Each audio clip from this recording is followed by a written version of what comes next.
Taking to the skies after 18 years out of service, the first stop is Kenya's capital, Nairobi, one of the major destination routes that will have 2 daily flights. We've done a benchmarking with all the airlines in the region that fly to the points where we'll be going on our schedule, and our fares will be affordable. At the same time, they will be good enough for the airline to keep flying. Uganda Airlines will also fly to Mogadishu in Somalia, Juba in South Sudan, Kilimanjaro, Dar es Salaam and Mombasa several times a week.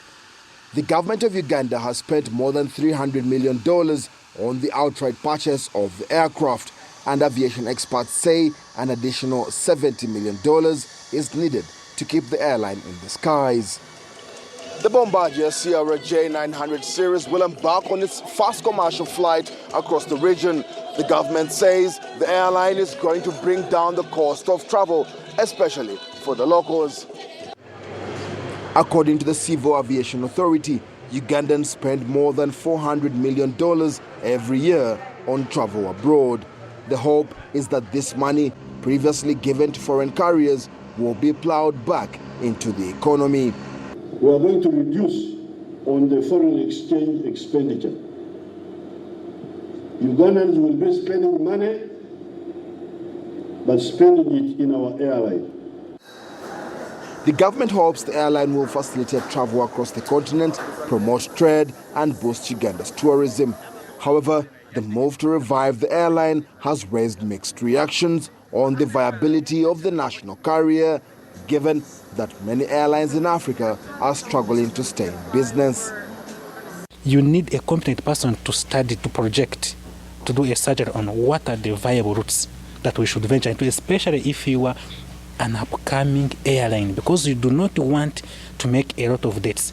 You do not want to fly a half-empty aircraft because of poor projections of routes. But the Uganda president recommends that African countries need to start to think about regional carriers as opposed to national airlines. Why do you compete? Why don't we work? These airlines, why don't they amalgamate their operations and have one consolidated airline? 2 more CRJ900 series aircrafts are expected in Uganda by the end of the year. The government has also made an initial payment for the purchase of 2 Airbus A330-800 Neos that will be used for long-haul flights between 2020 and 2021. Leon Senyange, SABC News, Entebbe, Uganda.